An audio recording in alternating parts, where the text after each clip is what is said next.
Hola, buenas tardes amigos de Despertares. Mi nombre es Edith Flores y hoy tengo el gusto de presentar al doctor Boris Berenson.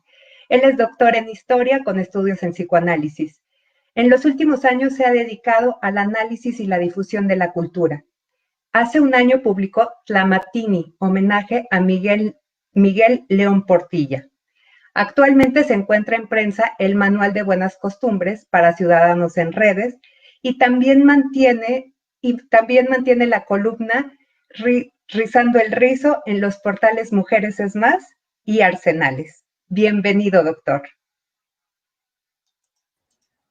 Pues yo le agradezco muchísimo a usted, le agradezco muchísimo a Despertares Derechos Humanos, que hace una labor de verdad importante, encomiable, a su presidente Álvaro Alarcón Tavares, que poco a poco y cada día más somos amigos.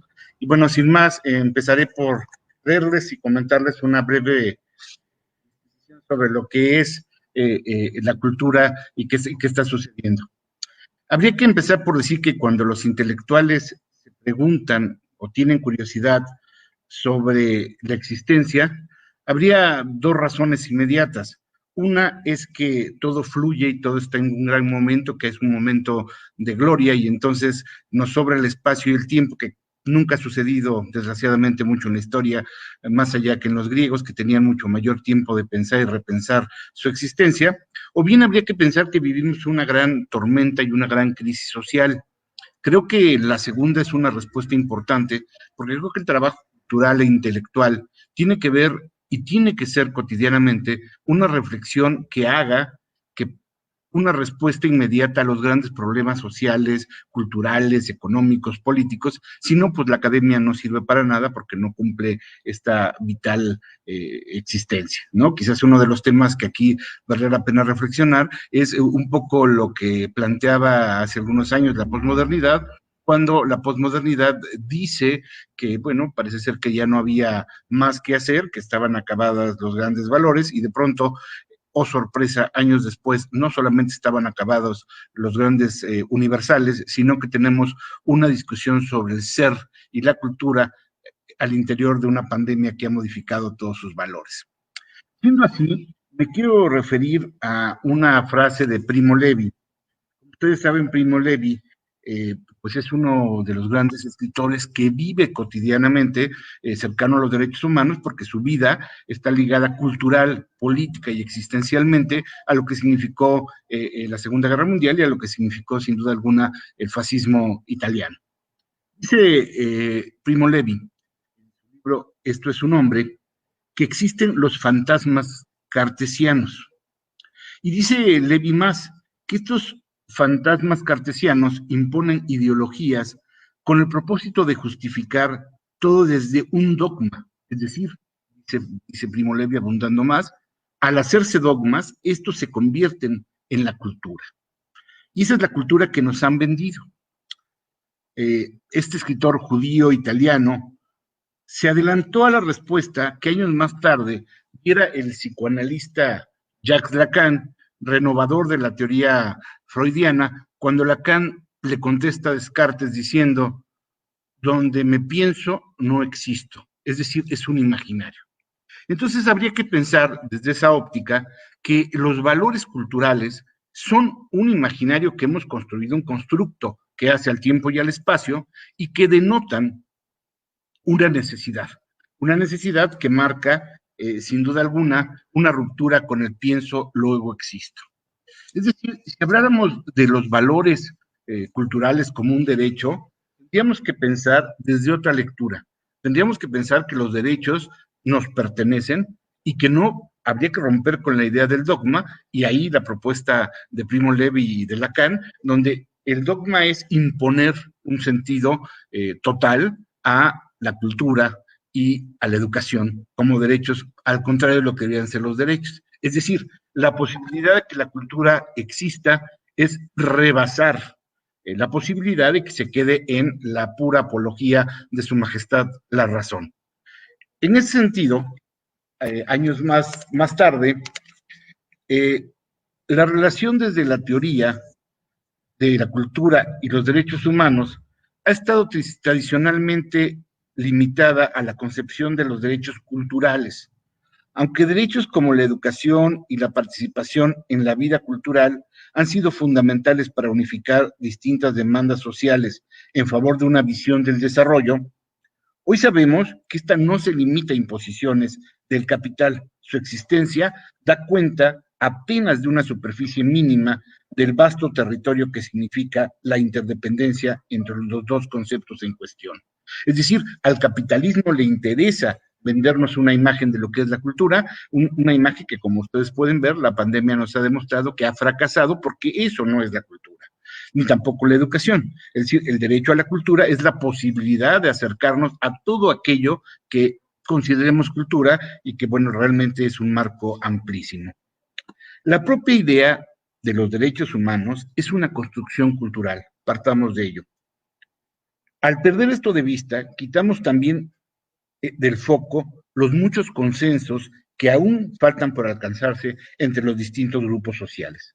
Para generar un piso mínimo de respeto a la libertad y a la dignidad que no pueda ser interpretado como una imposición de ninguna sociedad desde una situación de privilegio.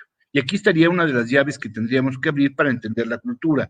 Es decir, no puede haber una cultura superior a la otra, ni puede haber niveles de cultura, niveles culturales, sino más bien debemos recuperar, repito, la libertad y la dignidad para poder entender desde un diálogo intercultural que hoy más que nunca necesita nuestro planeta. Un diálogo intercultural que reclama por todas partes de nuestro planeta y que propone, es la única alternativa que encuentro para dar resolución a sus más graves problemas. Necesita de nuestra reflexión conjunta en torno al vínculo que estas nociones mantienen en común.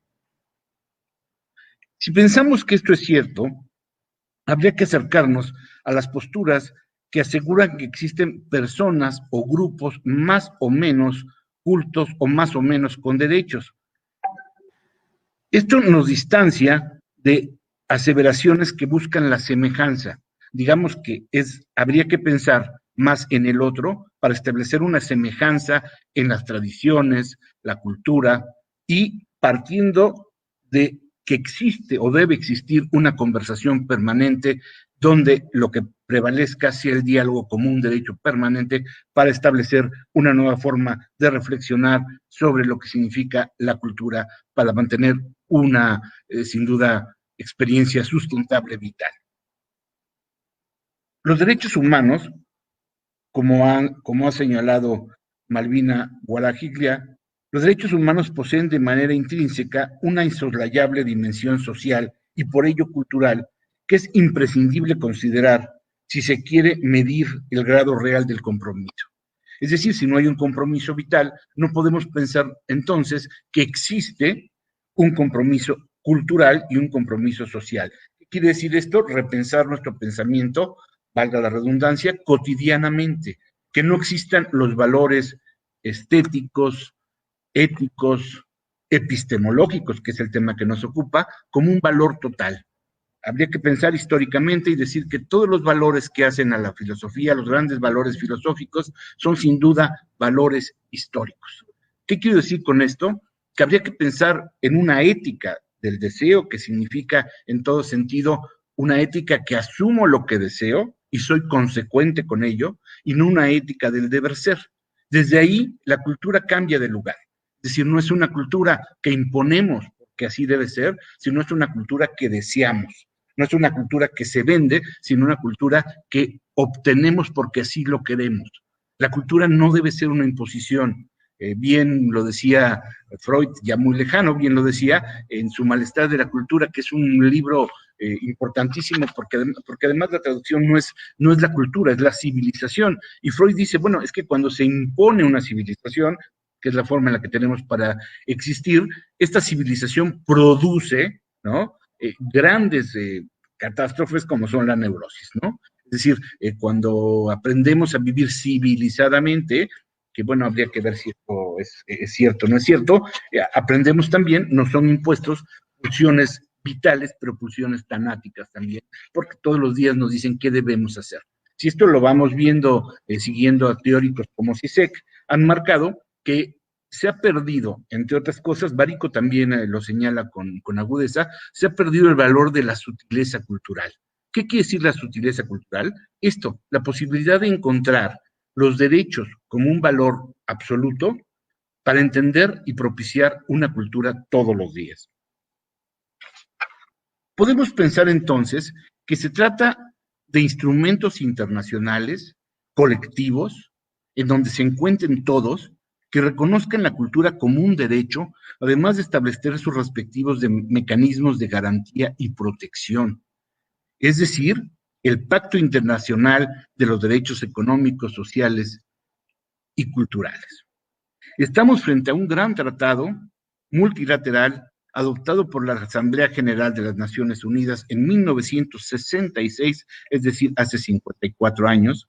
Entrando en vigor en la década de los 70, este pacto reconoce que el ideal del contenido de la Declaración Universal de los Derechos Humanos busca liberar a todas las personas del temor y la miseria. Y este es el lugar en donde debe surgir la cultura. La cultura como una condición humana, aquella condición humana a la que se refiere Hannah Arendt magistralmente. Es decir, existimos por humanos y esta condición humana tenemos completamente que vivirla, vitalizarla y asumirla como un hecho que nos contiene, pero también que puede propiciar los más grandes desastres si no es que no existe una cultura libre. Este reconocimiento emanado del anterior pacto internacional resaltan dos de las características que deben tener los derechos humanos para la cultura.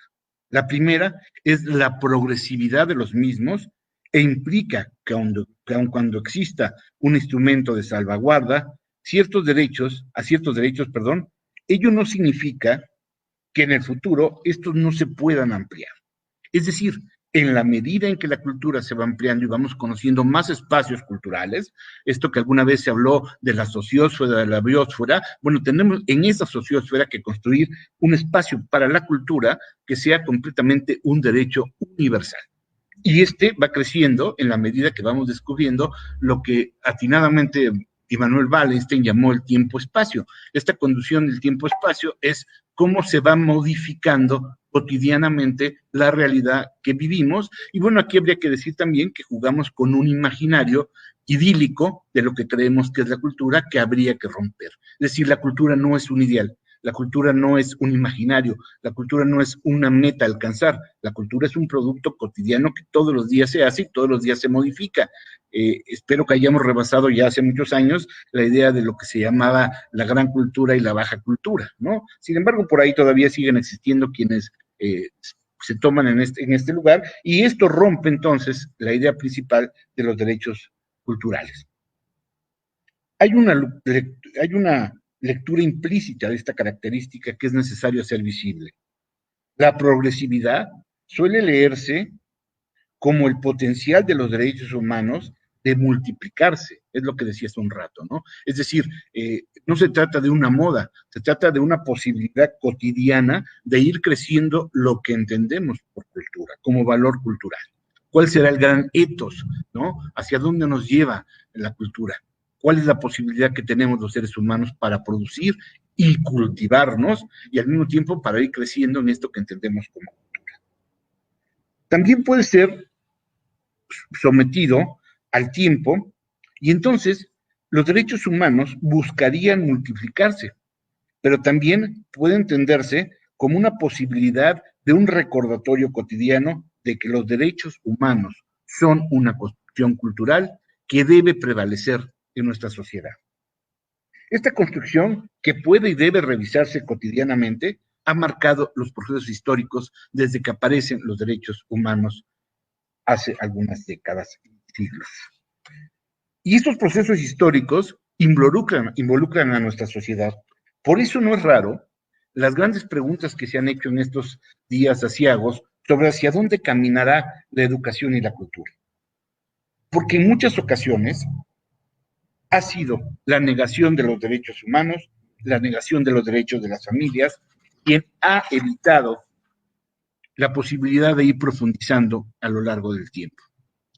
Incluso llevándonos a preguntar si entendemos el concepto de familia aún, si entendemos el concepto del Estado laico, si entendemos el concepto del Estado mismo, si entendemos el concepto de política, si entendemos el concepto cotidiano de la existencia humana, y bueno, qué se toca, qué fibras se han tocado culturalmente, y esto no necesita de ningún reconocimiento estatal, por el contrario, los reconocimientos estatales buscan obstaculizar los derechos de la cultural, los derechos a la seguridad, los derechos a la salud y a la autodeterminación personal de los integrantes. En 1966, cuando se firmó el pacto antes mencionado, el entendimiento de este concepto se limitaba a la familia conformada por un padre, una madre, hijos e hijas. Sin duda, no solo ignoraba la existencia de familias homoparentales y lesbomaternales, sino que también invisibilizaba a las familias conformadas por una madre con hijas e hijos, un padre en la misma situación, o muchos otros arreglos posibles. Esto también es parte de la cultura. Esto es lo que tenemos que modificar y que entender como un derecho a la cultura, como un derecho a lo que se ha llamado, mal llamado, un proceso civilizatorio. De tal manera que la familia, como ejemplo que estoy utilizando, al salirse de estos márgenes de la sociedad y del Estado, permite lo que marcaba este mismo artículo, el reconocimiento y el derecho del hombre y de la mujer a contraer matrimonio, a fundar familias distintas, una familia sin edad para ello. Y de ahí en adelante, si esto es vigente, podríamos pensar que la existencia se modifica en un instrumento absolutamente donde la cultura modifica el ser cotidiano. Es decir, la cultura no debe ser este merengue o humo que a veces se ha establecido. No, la cultura es un todo donde se establece la posibilidad del crecimiento, la posibilidad de que existe, la posibilidad de transmitirnos tradiciones, de transmitirnos una historia y de transmitirnos los derechos humanos como un conjunto. Si aceptamos estos reconocimientos al pacto, que tuvo en su momento un importantísimo avance en los derechos humanos, tendríamos que decir que gracias a este movimiento, los derechos humanos no están anclados a la perpetuidad de una etapa de la historia, como algunos sostienen. Muy por el contrario, están sujetos a un cambio continuo que debe darse siempre en el sentido que beneficie cada vez a más personas sin perjudicar a ninguna. Por otro lado, al reconocer el ideal de esta Declaración Universal, no puede llevarse a cabo a menos que se creen condiciones que permitan a cada persona gozar de sus derechos civiles y políticos. Y ahí también hay un ingrediente cultural. Es importante señalar que esta interdependencia en la que vivimos es la que permitirá que la cultura tome otro lugar, tome otro espacio como se ha ido mostrando. De igual manera, el cumplimiento de uno favorece el cumplimiento de todos los demás. No hay derecho al voto libre sin derecho a la educación y en su contraparte, el derecho a la educación impulsa el cumplimiento de otros, como es el derecho al trabajo y de ahí el derecho a la cultura. Hemos invocado a este tratado de 1966, primero porque nos los enseñó sobre la propia naturaleza de los derechos humanos y porque fue verdaderamente un hito en este lugar, y segundo, porque es el papel primordial que nos ha tenido con respecto al derecho a la cultura. Es esencial para entender el derecho a la cultura. En él se estableció que todas las personas tienen derecho a participar en la vida cultural, que todas las personas tienen derecho a producir cultura, en virtud de la cual estos establecen libremente su condición política y proveen asimismo a su desarrollo económico, social y cultural. Lo declarado en este documento representó un avance fundamental, pero no podemos dejar de problematizar las palabras utilizadas. Todas las personas tienen derecho a participar en la vida cultural y a construir una cultura. Y de esto se trata. Y la única alternativa que tenemos es el consenso. Lo siguiente es preguntarnos, en la vida cultural, ¿de quién? ¿Para quién? ¿Quién establece y quién no es parte de esta vida? Al respecto, Remedi se cuestiona, ¿cuál es el alcance de la idea de participar en la vida cultural? ¿Hasta qué punto nuestra participación está recortada, desvirtuada y subordinada a los grandes poderes, a los medios masivos de comunicación, a las industrias culturales y hoy a las redes sociales, que controlan la cultura, aunque están de alguna manera presentadas dentro de los cánones de lo que establece la democracia? El ejemplo más grato de ellos, más cercano que tenemos, no grato, sino más cercano y más inmediato, es cuando se nos ha vendido la idea de que las redes sociales promueven la democracia y la idea de esta aldea global en donde todos somos aparentemente iguales por poder tocar una tecla y decir lo que se nos da la gana. Lo cierto es que esta no es la cultura del mundo, ni esta sigue siendo una imposición del propio capitalismo y del sistema que tenemos. Y esto no se trata de ser ni de izquierda ni de derecha, es decir, en todas partes aparece tanto en la izquierda como en la derecha grandes epistemologías que construyen lo que hemos llamado cultura a nivel local y a nivel global. En un inicio, este derecho fue interpretado únicamente en función de la alta cultura, es decir, de las artes y las expresiones que han estado dominadas por las élites de todas partes. Por otro lado, y como lo menciona Bidolac, cuando se articuló por primera vez el derecho a participar en la vida cultural, se definió resueltamente por la participación en la vida cultural nacional y se diseñó para fomentar las relaciones entre el Estado y la ciudadanía. Hoy, cuando el mundo cada vez más ve que las fronteras no han servido, que no son el mecanismo que debemos utilizar, podemos empezar a pensar en una cultura ya no nacional, sino una cultura absolutamente grande, generalizada, como cuando se ha hablado de la cultura occidental o la cultura oriental, y que hoy ya podríamos traspasar para empezar a hablar de una cultura global, por llamarlo de alguna manera, entendido simplemente el término para hablar global como el globo terráqueo en el que vivimos, ¿no? Tal como aparece en este tratado que les he mencionado, no se limita a una única cultura, por el contrario, se encuentra en la búsqueda del diálogo permanente de todas las culturas, en donde se rompe con la idea del individuo para pensar en las sociedades, en estas nuevas sociedades culturales, en comunidades y grupos humanos, libres para pensar y determinar su pensamiento, que construyan su propia ideología al tiempo que construyan una cultura. No se trata de mandatar una ideología que establezca cuál es el papel de la cultura. Muy por el contrario, se trata de que una cultura mandate y promueva una ideología. De igual modo, ha tenido que profundizarse para asentar que los derechos de los pueblos originarios y los individuos tienen derecho a participar en su propia cultura y a preservar su identidad cultural. Un tema verdaderamente importante para los mexicanos. Con una postura contraria a la asimilación y a la defensa de la tradición por la propia tradición. No, la tradición también es un proceso histórico que se va modificando y que se va enriqueciendo y en el cual para que ésta se fortalezca, tiene que tener la total comprensión y el total diálogo con las generaciones que se van incorporando. El Programa de las Naciones Unidas para el año de 2004 asentaba que la libertad cultural tiene que ver más con expandir las decisiones individuales que con preservar valores y prácticas como un fin en sí mismo, como una lealtad ciega hacia la tradición. La cultura no es un conjunto congelado de valores y prácticas. Esta se recrea constantemente a medida que la gente se cuestiona sobre su ser, sobre la existencia de su propia cultura. Se adapta y se redefine sus valores y prácticas según las realidades cambiantes y el intercambio de ideas. Algunos argumentan que el multiculturalismo, que es una forma de llamarlo, es una política para conservar las culturas, incluyendo las prácticas violatorias de derechos humanos, y que los movimientos por el reconocimiento cultural no se rigen democráticamente. Sin embargo, ni la libertad cultural ni el respeto por la diversidad deben ser confundidos con la defensa de la tradición, como han señalado varios teóricos.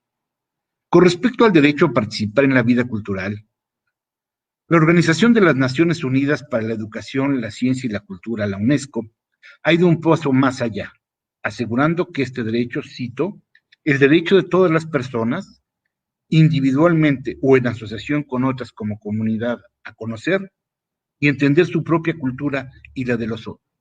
Es decir, no existe la posibilidad, desde el solipsismo de las comunidades, de plantearse una cultura. La única posibilidad de crear una cultura es en el diálogo permanente entre todas las comunidades. De esta manera, el derecho a la cultura queda definido no solo en tanto relación ciudadano-estado, sino como la relación de cada persona que mantiene con su propia cultura y con la de los otros, en la vitalidad de la existencia, así como la relación de cada grupo o comunidad, y así como la posibilidad de que la cultura rompa con el ideal que marcaba al principio. Un ideal que se ha ido cayendo todos los días y que, repito, si algo nos puso en duda, fue la reciente pandemia. No existe ningún elemento que podamos conservar, ninguno que no sea la solidaridad, la congruencia, la legitimidad, la solidaridad como un valor amplio de estos culturales, por poner un ejemplo. Y esto nos llevaría a pensar que deben aparecer las condiciones totales para hablar de equidad y respeto total. No hay derechos humanos sin cultura. Como mencionaba anteriormente, la cultura en relación con los derechos humanos suele limitarse al campo de los derechos culturales, aunque por supuesto que reconoce la importancia fundamental que estos tienen y han tenido para articular las demandas de los distintos pueblos. Frente a la opresión, por ejemplo, se subraya también que no son suficientes para dar cuenta de la relación entre interdependencia que existen en ambos conceptos.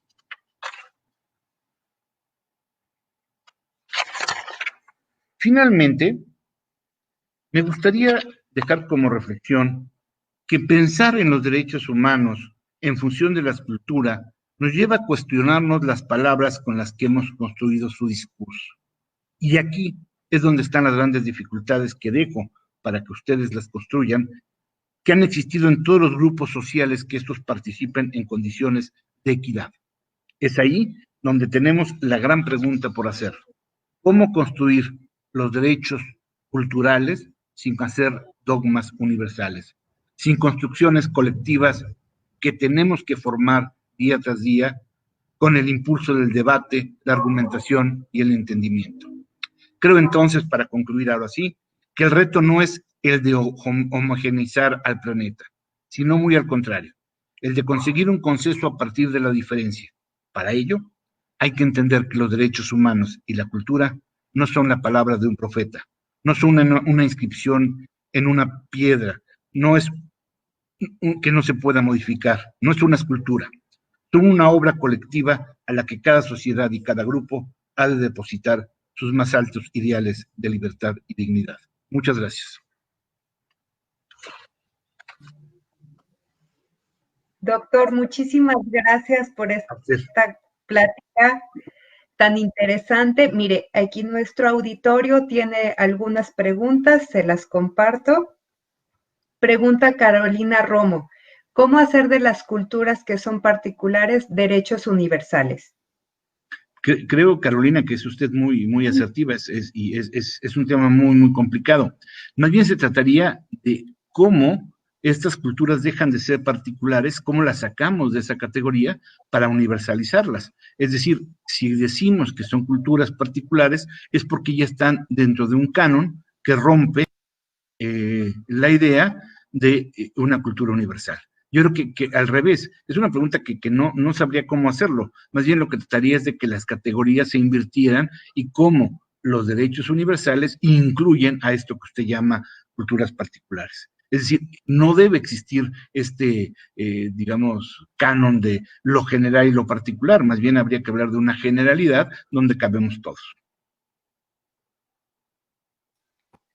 Doctor, aquí hay otra pregunta. Pregunta el maestro Álvaro Alarcón, que en cuanto a la cultura y los derechos humanos, ¿cree usted que se haya dado una occidentalización en los derechos humanos que nos han impuesto desde la Declaración Universal y desde Occidente y se imponen para todas las culturas, incluso a nuestros pueblos originarios?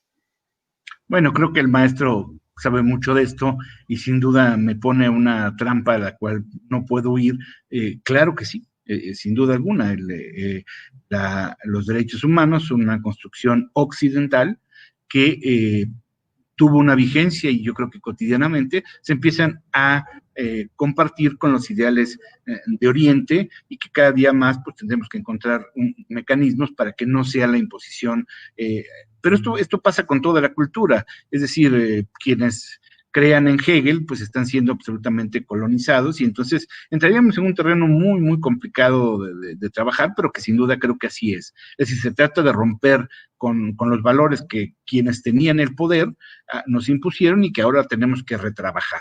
En efecto, los pueblos originarios, pues es complicado que entiendan los derechos humanos como están planteados, pero tiene una ventaja.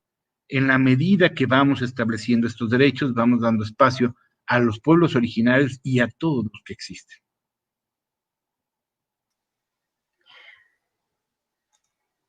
Perfecto, doctor. Pregunta Elena Rosas Vázquez. ¿Cómo podemos insertar nuevos modelos de familia de manera transcultural? Bueno, yo creo que ya se está haciendo, ¿no? Es muy complicado también porque autores como Julia Kristeva han dicho desde la semiótica y el psicoanálisis, que el gran paradigma a revisarse es esta idea de la familia, ¿no? Es decir, se puede mover todo, pero seguimos creyendo en la idea de familia, ¿no? Entonces quizás habría que preguntarnos socialmente y culturalmente cómo podemos reubicar, repensar de alguna manera qué significa la familia, ¿no? Esto es una cosa que está en el discurso político, en el discurso social, en el discurso estético, ¿no? Y son valores que podríamos repensar transculturalmente o de alguna manera desde la interdisciplina para podernos cada día más acercar a un concepto de familia, pues que sea más real, cotidiano, cercano y que atienda las necesidades de nuestro tiempo. Totalmente, doctor. Pregunta Saraí Curiel. ¿Cómo considera que se puede lograr un equilibrio entre la globalidad y la multiculturalidad para llevar a cabo todos el mayor bienestar sin disolver las identidades?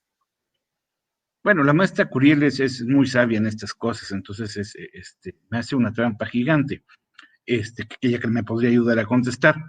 Bueno, yo creo que la posibilidad está en, por un lado, entender que lo transdisciplinario tiene un lugar fundamental, que hay que hacerlo, que hay que vivirlo, y por otro lado, esto que ella llama multiculturalidad sería la única alternativa que existe para el bienestar sin disolver las identidades. Porque la identidad finalmente también es un constructo social, como lo ha mostrado Saraí Curiel en varios de sus trabajos, en donde, pues evidentemente, la identidad no se puede disolver, porque es la esencia humana. Lo que sí podemos hacer es visualizarla desde un trabajo absolutamente interdisciplinario, multidisciplinario, donde no haya una sola línea, sino muchos factores que permitan analizar la cultura. Y por ello la identidad. Doctor, pregunta Paloma Yáñez. ¿Qué sucede cuando ciertos rasgos culturales se contraponen? ¿Hasta dónde debe llegar una y la otra? Bueno, pues es un tema de poder. En la medida que es lo que trataba yo de decir al principio, en la medida en que la cultura es una propuesta de poder, donde unos ganan y otros pierden, podríamos irnos a la dialéctica del amo y el esclavo de Koyev, donde pues la cultura prevalece mientras hay esclavos que la obedecen. En el momento en que se rompe esto, no existe la posibilidad de que unos rasgos se impongan a otros, porque evidentemente, como bien lo dice Paloma, esto se contrapone. Y al contraponerse, la única alternativa que hay es sumar. Y esta suma, pues, es, para poner un ejemplo muy sencillo, bueno, muy sencillo entre comillas, pues es el mestizaje, ¿no? Quien habla de Bonfil cuando habla del México profundo, nos muestra cómo esta idea de que se contraponen o no se contraponen, más bien marcaría un problema de poder, ¿no? De una discusión que, como bien marca Michel Foucault, es la discusión de cómo buscar que no se contrapongan, evitando que sea una propuesta desde el poder y construyéndolo desde la base. Si no deben contraponerse, deben asimilarse. Y finalmente, doctor, Delia Cancino nos pregunta, ¿cómo podemos construir los derechos humanos en el espacio cotidiano? Pues yo creo que esa es la gran meta. En la medida en que puedan existir los derechos humanos en el espacio cotidiano, podrán existir los derechos humanos en la globalidad y en todos los espacios. Porque si no existen los espacios, si no existen los derechos humanos en los espacios cotidianos, pues no existen los derechos humanos. Y esto, pues repito, el mejor ejemplo que podemos tener es la pandemia. Por eso se han expandido las discusiones en torno a la violencia familiar, a la violencia intrafamiliar. ¿Y qué está pasando? Bueno, que cuando volvemos a lo cotidiano nos damos cuenta que el discurso de la generalidad parece que no se aplica en nuestra vida cotidiana. Y esa es la apuesta de los derechos humanos y la cultura. Totalmente cierto, doctor. Le agradecemos muchísimo Yo a este ustedes. que nos proporcionó y Despertares es su casa, doctor. Muchas gracias, muy amables. Hasta luego. Hasta luego.